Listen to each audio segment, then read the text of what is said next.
Kung naka mo yung mga Biblia, kindly open sa Hebrews chapter 12, verse 2.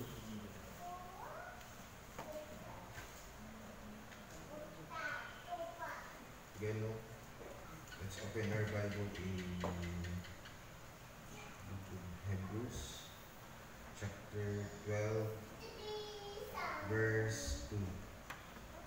Tawag hanggang tanan sa pagpanimulan sa pagtawag sa tulong sa Ginoo at pagbasahan. Hebrews chapter 12, verse 2. Fixing our eyes on Jesus, the pioneer and the perfecter of faith, for the joy set before him, he endured the cross, scorning its shame, and sat down at the right hand of the throne of God. Let us pray. Salamat Ginoo sa iyong mensahe ng ibasa karon. Mag-bless ninyo.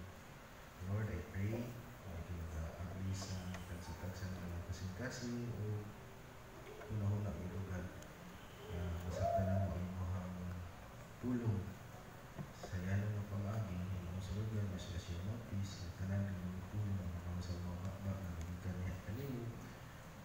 Okay, pray po Ginoo, ay kayo magpapataktar ka ng lugar from the retaliation of the enemy na bilibid sa mga presko. Ang sugat, padayon ka mga sa mga tapusa, padayon ka Ginoo, mga likod, yan kanino na mga nalagin ko sa nagtapusan sa mga Jesus. Amen. Mga ka. Ito no, kuhan ko kumag salamat po sa mga opportunity na po sa pag-share sa tulong sa Ginoo ng kuhan tasan ito pag-bunod kaya diskan ako ako yung pinakalas na bunod last kuhan tapos ako po kuhan i-kuhan tapos isang opportunity na makashare na po sa tulong sa Ginoo aside po nga na po nga salamat po sa kuhan sa tungkol nito sa iyang kaayon especially sa ibang niya from time to time, especially kapag tayo na si travel, especially last month sa isang mundo. Tapos sa pusod po niya hatag, and then sa pagtagbo po sa tanan ng mga pinaglan, and then sa may panglawas po yung hatag sa Ginoo. Kuwan po, pasalamat po sa kung doon yung Diyos for wala po ka lang, especially sa trabaho ba. Kung yung milestone na po ang hatag ninyo, nagpagod siya ka na nahihingin po na in God's time niya dihatag. Tapos, wala po na. Okay, kung dahil nga, another na po ng milestone nga dihatag, nag-sabi sila po kayo ba, even when it ka after office hours, pag once ka duty, hindi, ang puta, tungod po, tapos kung na po sa guidance ng iyang dihatag, and then sa iyang patunayan niya na grasya ng dihatag sa interopag niya, especially sa tuwako. Kung ito ang pankaroon, ito ang emphasis karoon ng bulan is living like Christ. Tapos ito ang passage is in letter niya siya sa New Testament. Madihan ko nakita ba mga overview lang ano siya ng kuwan na letter na kanya siya nga kuwan sinulat is may gitawag ng unknown ang iyang author but dinhiya sa maong letter nga gipakita diba about the supremacy of Christ and fulfilling sa mga promises sa katong Old Testament katay. Dinhagit po na din-encourage sa mga early Christians na to remain faithful despite mga persecution, mga challenges sa kanakatay ng magpadayon ng gihapon. O in the same way, sa tuapod ng mga believers ni Christ po karon.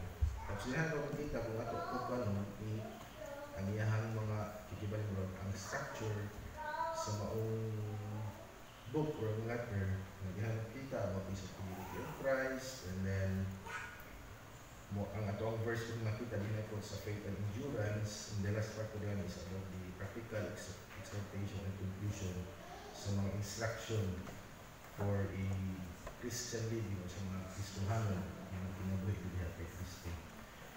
Muna na ito, ang verse karon is in Hebrews chapter 12 verse 2.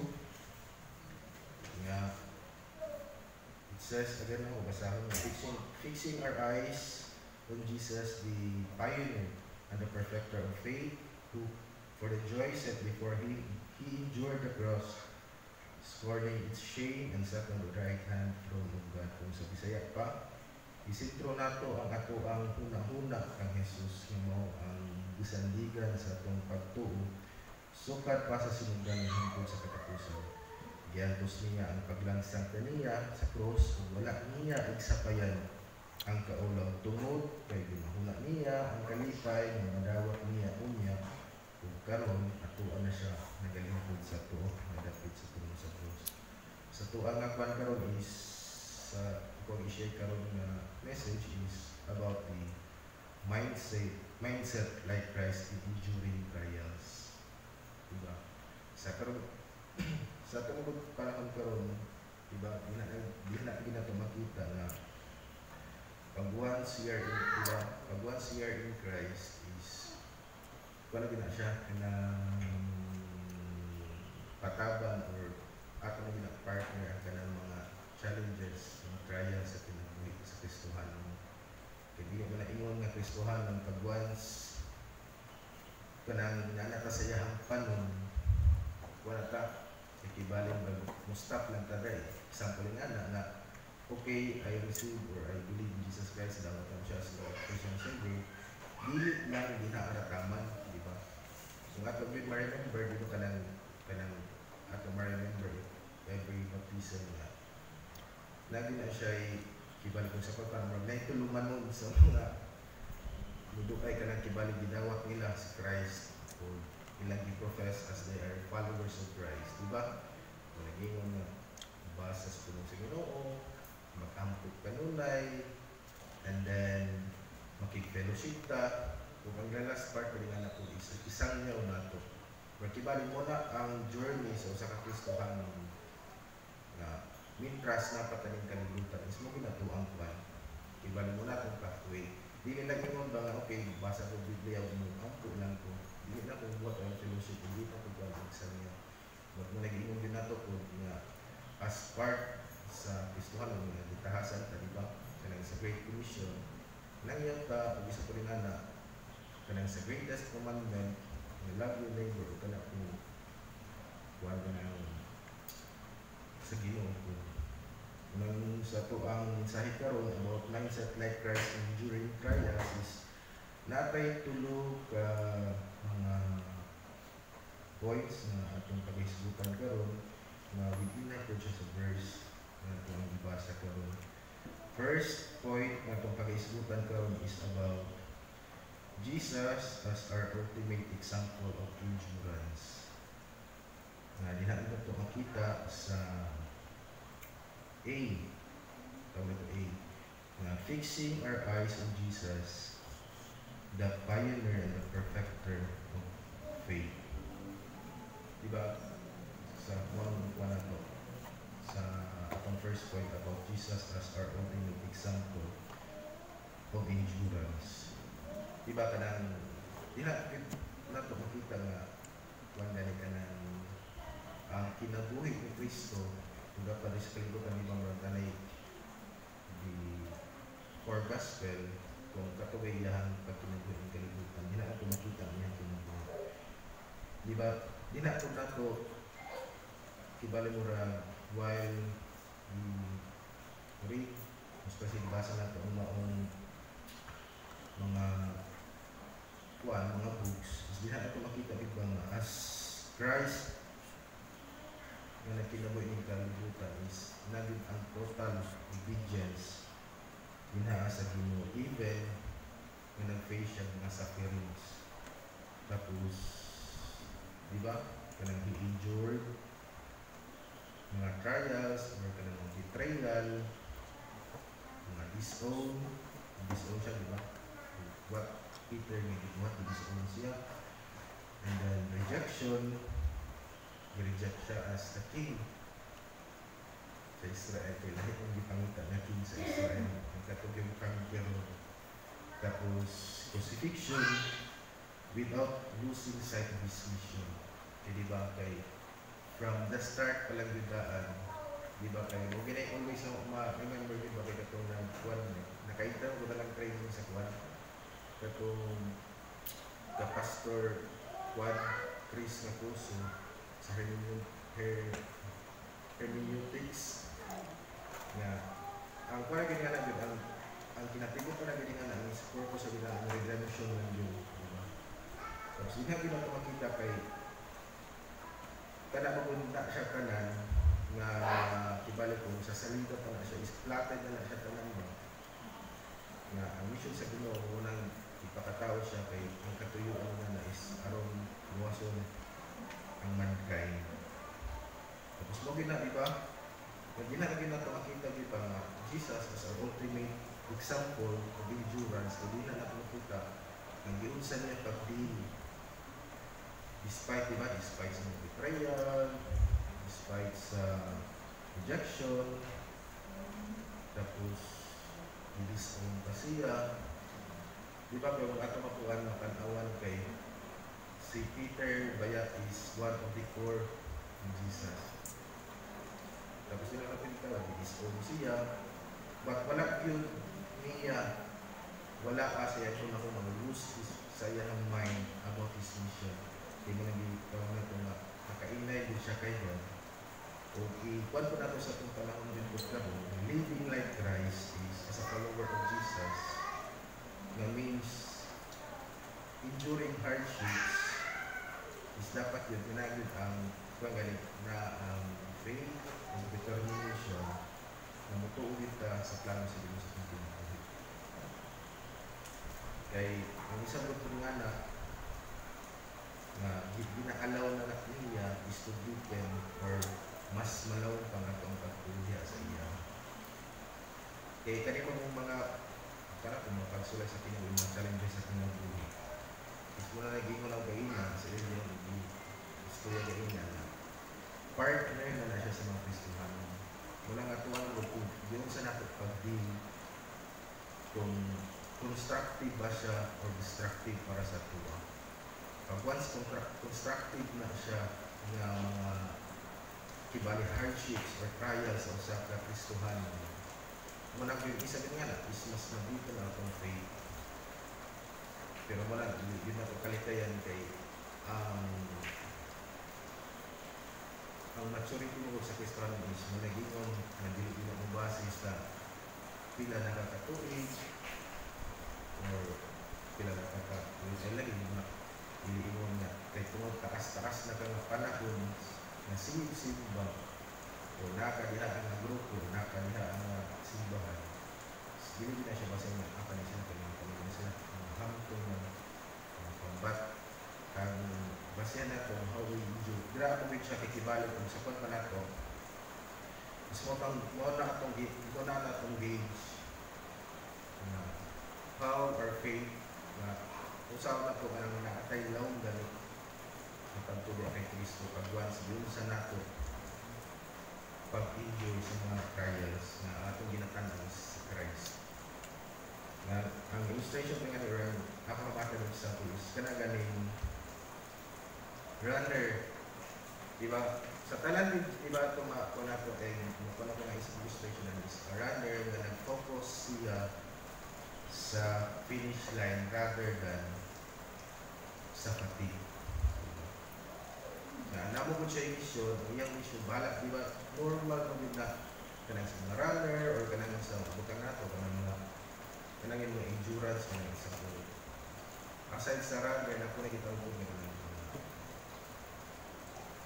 kanang yung mga endurance ng mga, sa po, kanang trail run, hiking, tapos mga endurance ride, kaya kanang mo siya ang is hindi mo ginaingon mga short lang ilang distance na ginalakaw or ginakuan ka na gina-traverse. Pero kanak mo na ito makita, pag once ka na gitawag na itong mga endurance ng mga activities is mga kuan din na siya, ng mga tag-as din na siya ng pagdating. Example na ito kung kuan mo dire katong mag last year ba ito nga event ko niya sa Bislin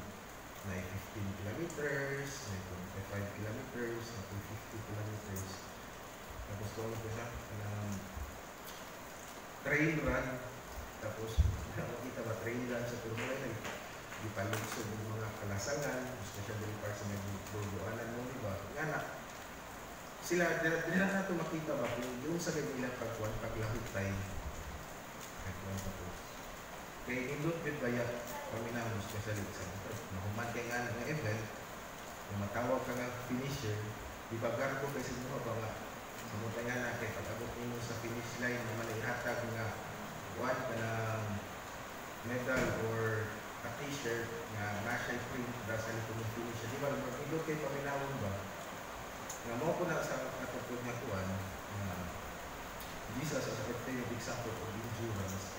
Ngayon nga na po dapat nakuha po ng goal or ato po focus ko ba sa Kristohan na kinubuhi. Nabilit ka, bulag ka sa mga negative side.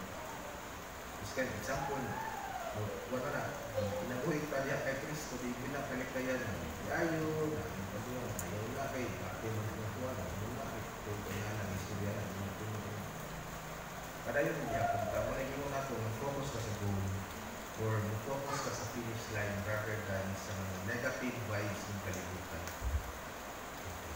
Muna yung Kristohan nga pagpinabuhi. Tapos, the second na point is endurance for a greater purpose. The same verse sa Diakonos, sa next na Diakonos niya ng kuwan, grace, ay sentence, for the joy set before him, he endured the cross, scorning its shame. The same Diakono nga, si Jesus sa Diakono sa example, na dinabi na makita ba nga how he endured the cross, na despite, di ba, kung kasalanan sa pagdayo kay nakapalitan pa, especially ka every Simana Santa yung makapita libra sa TV or events na makita na ito ba yung sa ni Christ pag-endure sa datay ng bituan na bilang siyang sa cross. Diba, kung biliya pa lang sa ubos na part, grabe na siya no?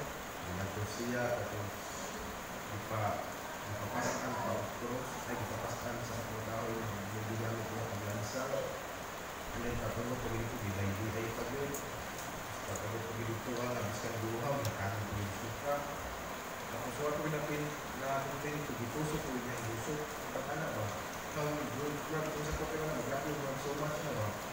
Pero, kamo ba yung greater purpose ng iyan po sa mga sa anak is na to bring joy and glory sa pagmamahal. Namagiwan o kay tungod, di ba?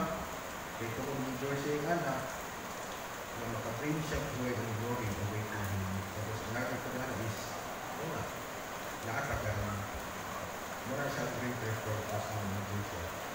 Kasi natin, nakata na sumusubod ko yan para salvation of humanity and union with the Father.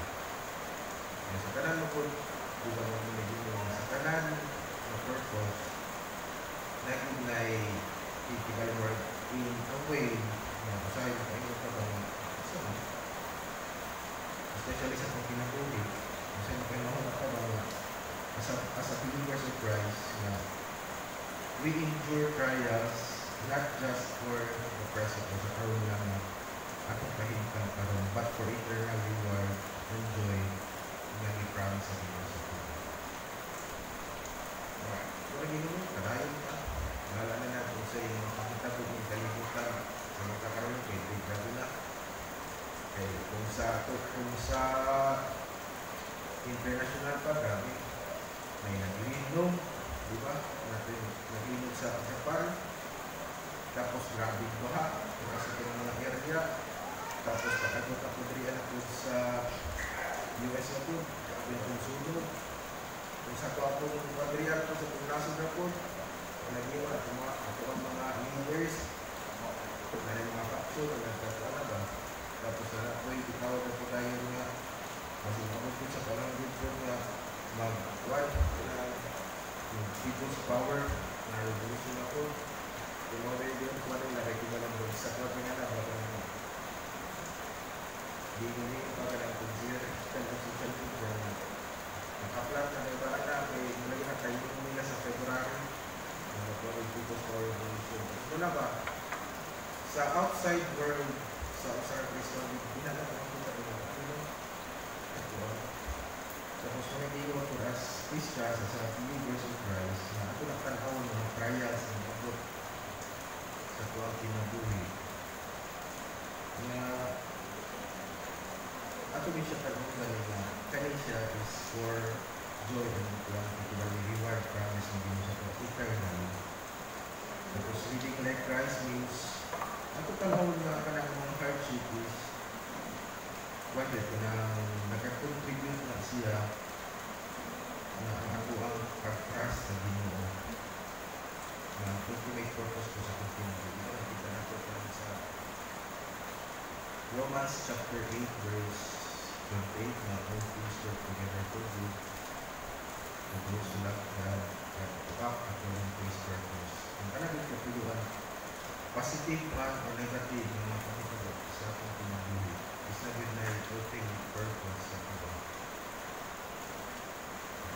Kasi magkakaroon na ito, hindi na kalikayan na buwat ang minahal sa pinabuhi, buwat ang trabaho, buwat ang negosyo, buwat ang gusto pa na siya mga utang na atong matulong mga buragan ang trabaho. Ano dito mo, parang hindi ako ito.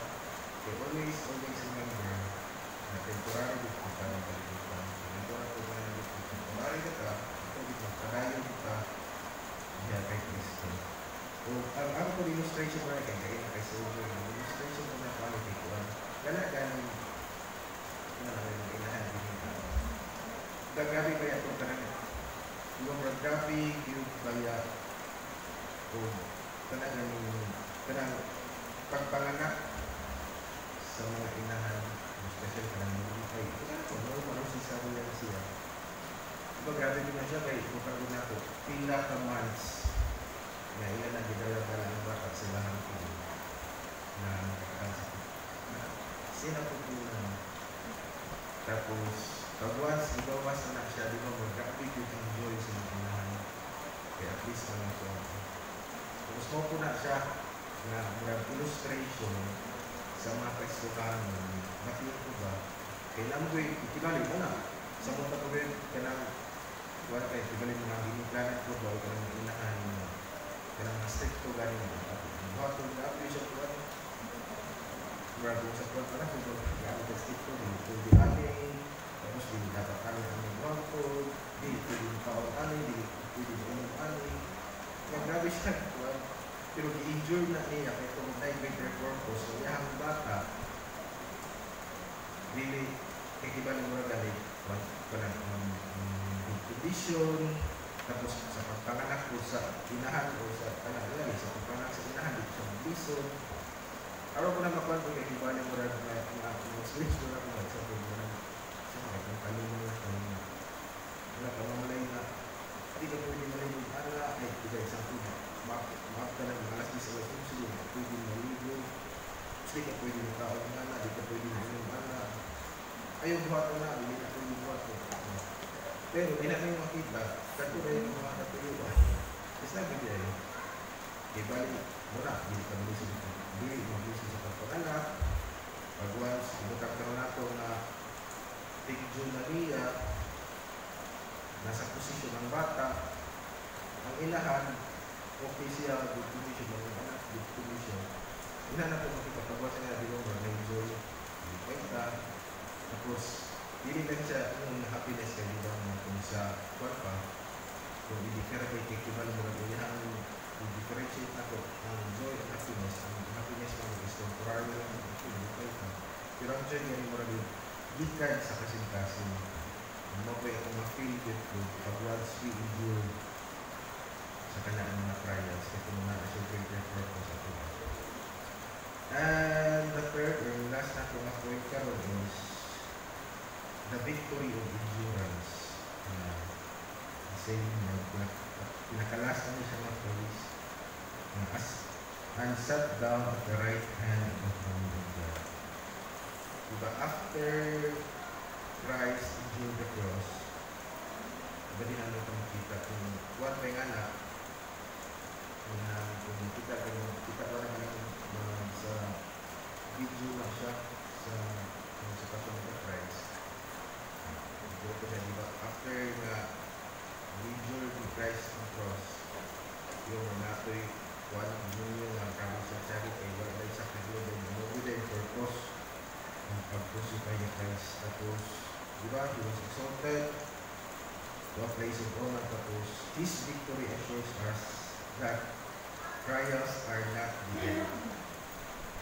Tapos, isa po na ang makalid to God's glory in our God. Ang kanangin niya, diba, as before ni Christ na na-enjoy niya ang cross,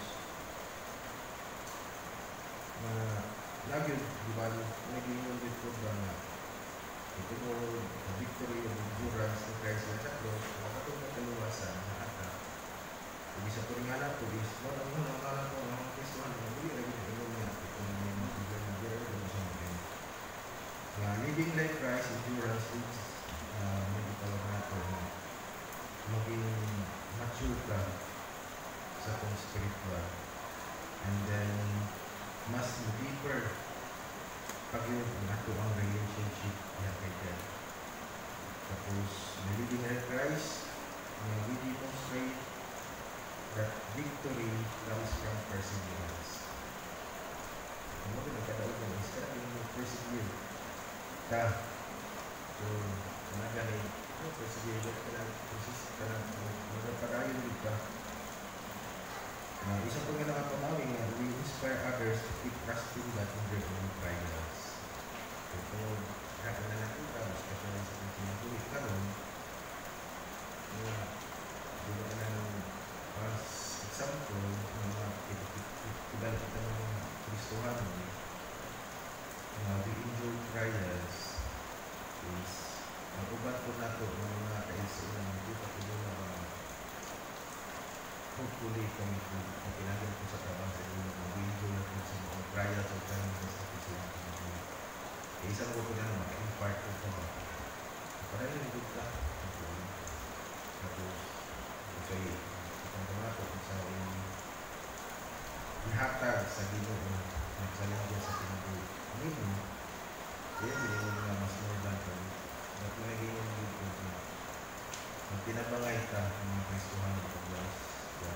Iba ng kita na ito, iba, gusto nga na ito ba natin mga kaigso ng Drio ng mga Kataluya, na kaigso ng Drio ang mga katagong natin ba na rin.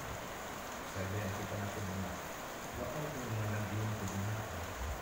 Part sa Kristuhan ng Drio, katubig ko, we try to reach sila, try yung ganit ka-reach, yung unreach, kaya yung mga date na ito, we try to reach, mga kung ma-reach sa buong gawin.